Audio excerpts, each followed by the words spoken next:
Hey folks, Tim McDonough here from Aim High Training Solutions. In this week's video, I'm going to share a leadership story from my personal experience in the Air Force, and I'm going to relate the lesson that I'm trying to get across to you based off of that story. So let's get into it.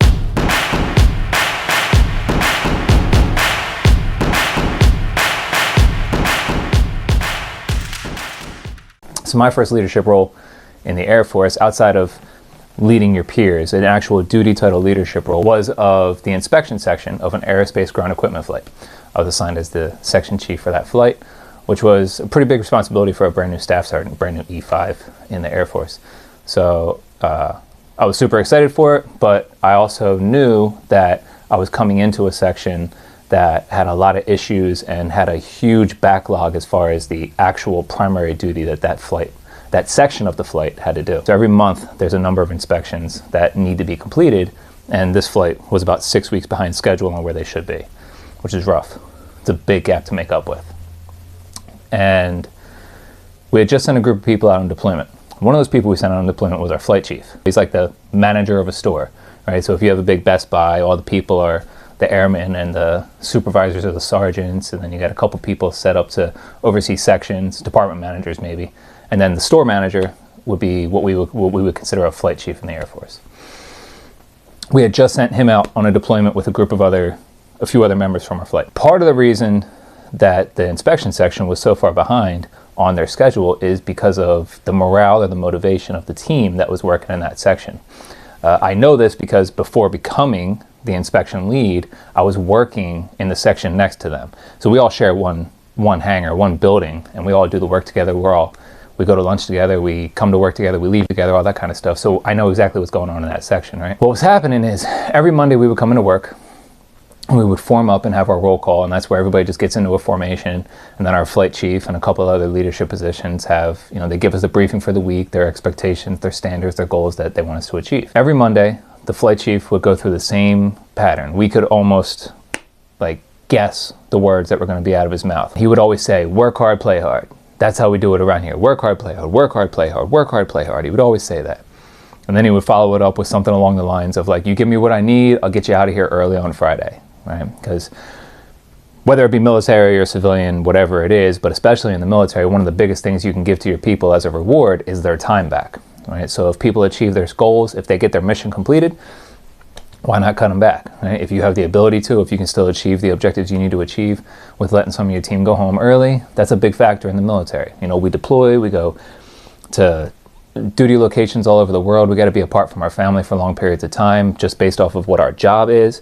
So any chance you have to give your team members time back so they can go home, hug their wife, hug their husband, hug their kids, go play, just chill, just relax, decompress a little bit, it's a great opportunity to do. Problem was our flight chief was never able to follow through with that. Most of the time on Friday, we ended up being there later because flight chief decided he wanted some other thing to be accomplished before everybody go home, and that decision wasn't made until Friday afternoon, right? So the credibility of his words on Monday didn't apply to what happened on Friday. Every Monday, work hard, play hard, you give me what I need, I'll get you out of here early on Friday. And for months, we heard that every Monday. What would happen on Friday? If we're supposed to leave at 4 p.m., we're still there at 5 p.m., at 6 p.m., at 7 p.m. The expectation of those words being true just didn't exist. So there was no credibility behind what he was saying, right? So I took over the section, and I told my team on day one. My team knew me, right? We had worked next to each other one day. I come in the next day, and I'm a sergeant now. I'm in charge. So I'll make a whole nother video about how to deal with that dynamic of one day you are within the team and the next day you are assigned a role above the team. It's not really the right way to look at it, but as far as duty titles, that's, and you talk about a ladder, that's how it happens. I'll make a whole nother video of the dynamics that exist there and how I handled it and how I was able to find success with that team. But I'll give you a little bit of it now in the story. So I knew, because I was one of the people having the feelings of just being a little demoralized, I knew that my team needed some credibility in their leader. They needed somebody to come in, somebody to stand in front of them and just tell the truth, right? So the first day that I was in charge of that section, I sat everybody down in my team and I said, look, this is where we stand. We are currently 6 weeks behind on inspections. We are currently have these maintenance actions that need to be completed. We have these pieces of equipment that need to get out. We're not in a good spot. Let's just be honest, we're not, right? But we are all we have to make this problem go away. We are all we have to make this thing happen. As I said before, my favorite thing to give people is time. The more I can reward you with that, the more likely it is that you're going to be able to achieve missions for me or be willing to go the extra mile to get the mission accomplished for me. And those are the people that we're really searching for on our teams, right? Are those people that are willing to go the extra mile because they have trust in their leadership.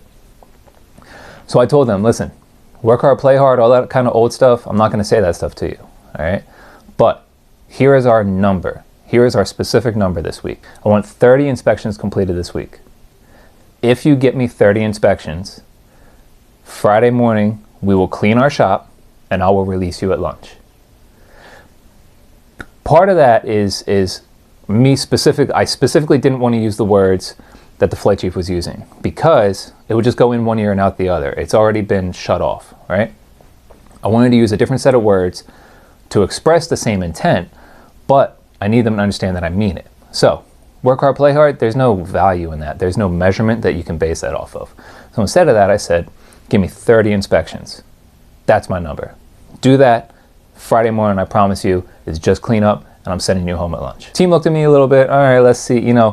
Sergeant McDonough's a brand new staff sergeant. He probably doesn't have the clout to really pull that off. Let's see what happens. They were willing to give me a shot because the day before, I was part of their team. So they had some trust in me because of the relationships I had built there, right? Monday we get through, we get like 5 or 6 inspections done. That's okay, got them out, that's fine. Tuesday, got a few more. By Wednesday, the team was like, yo, we're kind of close to that 30 number. Let's go for it, let's do it, right? There was a little more get up in the team. They were giving me a chance, and that's a big one. Your team's got to give the leader a chance too, right? You got to earn it, but the team's got to be willing to give it to you. So by the time we reached Wednesday and Thursday, they actually saw that number. They actually saw the light at the end of the tunnel.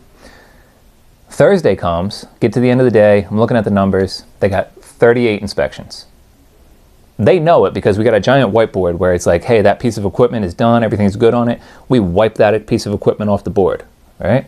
And I left those spaces up there, I left them blank so that they would see, oh, look, this board is starting to get real light. I didn't replace it with next month's inspections or next week's inspections. So they get to that end of the Thursday, I look at the number, they got 38 inspections done. Now, keep in mind, I had not told my leadership, right, the people over me, I had not told them what I was doing. Maybe not the best practice to do.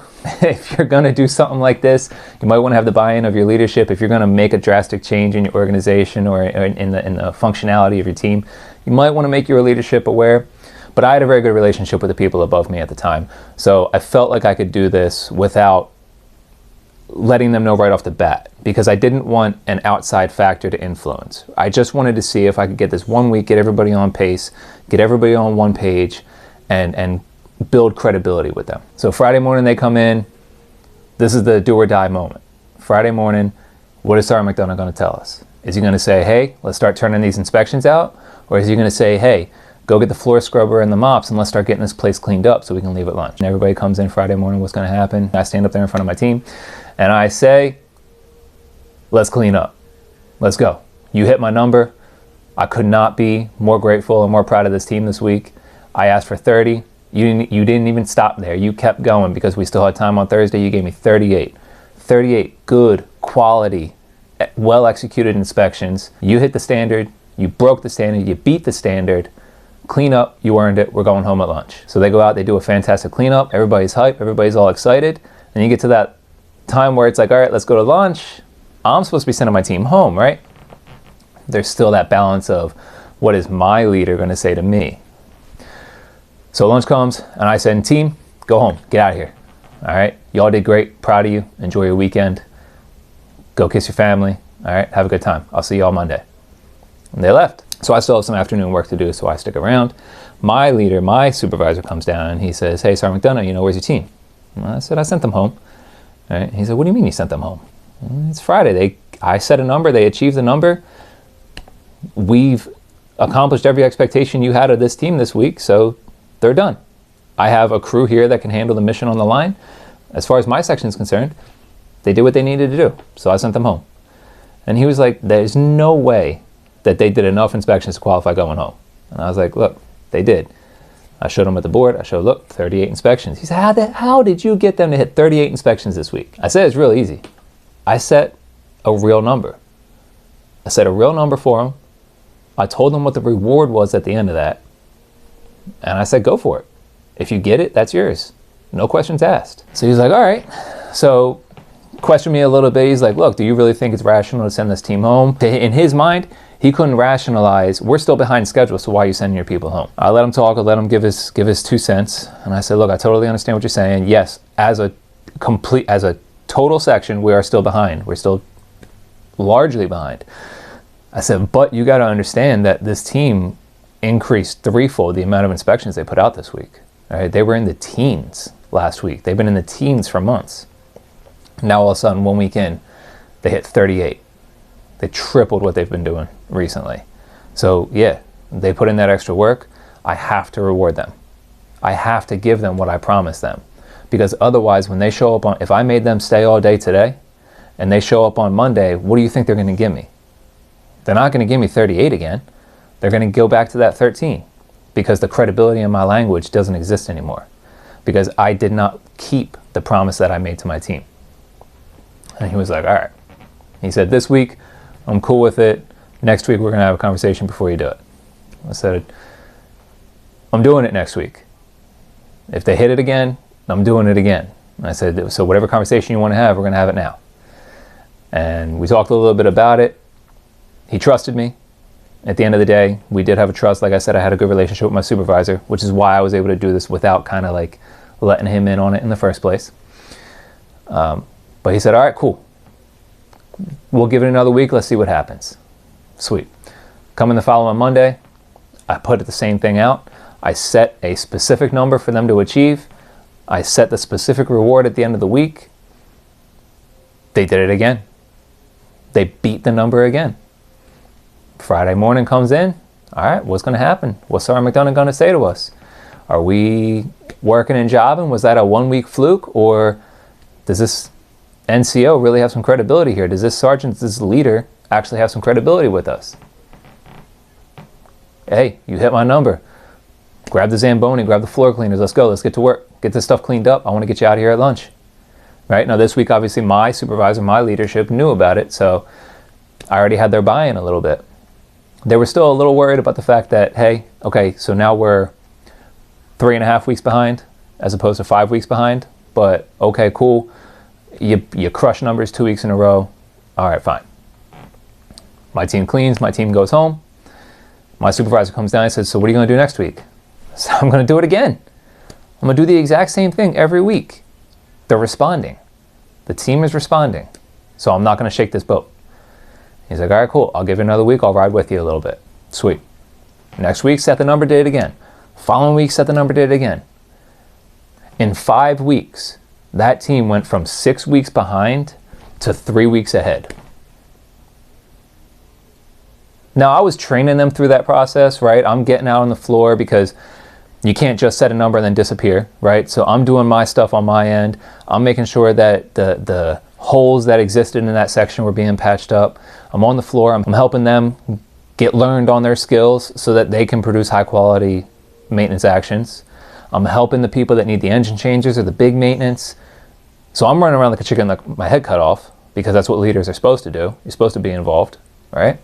But the team's hitting the numbers, and at the end of the week, they're getting the reward they deserve. We eliminated a backlog and actually created a surplus. There wasn't much that changed. Within the team, I didn't get new members in. I didn't fire my staff and bring in a whole bunch of all-stars, right?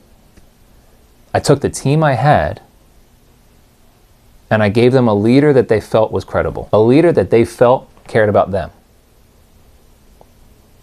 There's a lot of different aspects to it. I created a very measurable and verifiable goal. I did not give them some up in the clouds, work hard, play hard. I said, you give me this specific number. That's your goal. This specific number. Clear, concise goal. And then I gave them, this is your reward.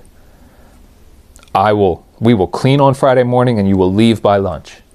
Not, I'll get you out of here early. Because at the end of the day, if I'm supposed to leave at 4 o'clock, if you let me go at 3:59, you kept your word, right? Come on. We all know better than that. Clear standards are important. Clear goals are important for your team. All of that matters. But your credibility as a leader means the most. The things you say to them, what you promise a team, you have to be able to supply. If you say, do X, I'll give you Y, and they do X, but they don't receive Y, the next time you have a less effective team. I had the same people. I had the same 10 people. No names changed. No positions changed. The mission didn't change. I didn't make the mission easier. I made it harder. At 30 inspections, I made that a high number. And they crushed it. Because it was clear. That's the lesson for today. Mean what you say and say what you mean. When you hear that mantra, that cliche, that's an example of it in practice. I can take the same team and achieve superior results just based off of those little adjustments. You can do the same thing in your work center. Salesforce isn't hitting the numbers. Look inside you. Right? Jocko Willink talks about extreme ownership. Extreme ownership means finding where you were the problem and fixing that. Doesn't mean nobody else failed. It means fixing you first. Taking responsibility. So I hope you enjoyed that story. It was a little snippet of my career. I got lots of stories from working within the States to working overseas at deployed locations. I got stories of great leaders. I got stories of less than amazing leaders. And I'm going to start sharing them a little more regularly. Hopefully you can learn something from the good and the bad in my experiences. If you liked what you see, please like the video, share it with your friends, subscribe to the channel so that you are always the first to find out. Make sure you hit the bell. If you want to learn more about how Aim High Training Solutions can help you and your business achieve new heights, go to aimhightrainingsolutions.com, schedule an appointment. Email us at aimhightrainingsolution, no S at the end, @gmail.com, or check us out, Aim High Training Solutions, on Facebook and Instagram. All of our contact information will be posted below. Hope you have a great day, and as always, aim high.